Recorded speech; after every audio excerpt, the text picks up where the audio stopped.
Here's the English translation of the horror story titled The Knocking at 3 a.m. Rain poured nonstop outside, whispering like the murmurs of the dead. The flickering light bulb in the old rented room revealed patches of mold spreading across the ceiling.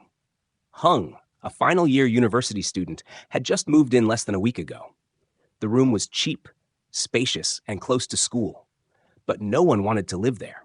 The landlord simply said, "Everyone who stays here leaves quickly. If you're not afraid of ghosts, go ahead." Hung laughed. "Even ghosts need to pay rent before they can scare me." The first night passed quietly. On the second night, strange noises started, like the slow, dragging footsteps of someone walking in the hallway. Hung assumed it was a neighbor. But by the third night, things took a terrifying turn. Knock, knock, knock. The knocking came at exactly 3 a.m., 3 sharp, cold raps. Hung jerked awake and looked at the clock. 3 a.m. He got up, walked to the door, and peeked through the peephole. No one was there. He opened the door to find an empty hallway. Muttering curses, he slammed the door shut and returned to bed.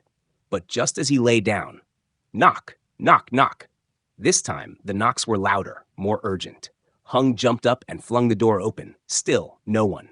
He stepped into the hallway, glancing around. The dim yellow light seemed shrouded in mist. No soul in sight. As he turned back into the room, he noticed a wet handprint on the door. Cold to the touch, reeking of rot. Frozen with fear, he wiped it off with a towel and didn't sleep a wink that night. The next morning, Hung confronted the landlady. She stared at him for a moment and finally said, "5 years ago, a girl lived in that room. Quiet girl, never caused trouble. Then one day, she disappeared. The smell came first. When people broke down the door, she was hanging from the window frame. Eyes wide open, tongue sticking out, hands clawing at the air. Since then, everyone who stayed there said they were woken by knocking at night. Some even saw a woman in white with long hair standing outside their door. They all ran away." Hung felt a chill, but pride kept him from giving up. He decided to stay, just a few more nights. He set up his phone to record the door overnight. At 3 a.m., there was no knocking, but the next morning, when he reviewed the footage, his blood ran cold. At exactly 3 a.m., the door opened by itself, even though it had been locked from the inside. A pale figure in white stepped into the room, walked over to the bed, and stood watching him sleep for 10 full minutes before vanishing. Hung sat frozen, heart pounding. Sweat drenched his shirt, despite it being morning. He decided to move out that very day. But before he could pack, a woman arrived. "I'm the older sister of the girl who died here. I heard someone moved in and came to warn you.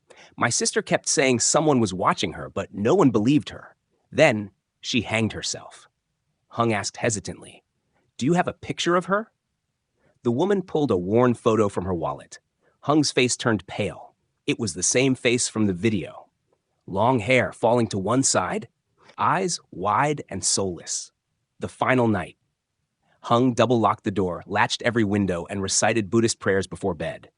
But when the clock struck 3 a.m., the door opened again. No knock, no wind, no force. It simply opened. From the dark hallway, a white figure slowly stepped in. Long hair covered her face, a white dress stained with blood. The stench of death filled the room, making Hung gag and vomit. The figure stood by his bed, long fingernails scraped against the wooden frame. Then a whisper, icy and hollow. "Give me back my room." Hung screamed, leaped from the bed, and bolted for the exit. But every door was locked tight, as if someone was holding them shut. He ran to the window, the one she used to hang herself, and flung it open. His hand brushed against a frayed rope, still stained with dry blood.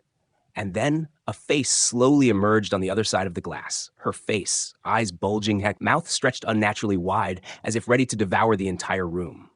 Hung collapsed on the floor. The next morning, they found him unconscious, muttering over and over, "No more knocking. No more knocking." He left the city that same day. The room has remained locked ever since. No one dares to enter. But neighbors still say, every night at exactly 3 a.m., you can hear knocking coming from the room that's been locked for years.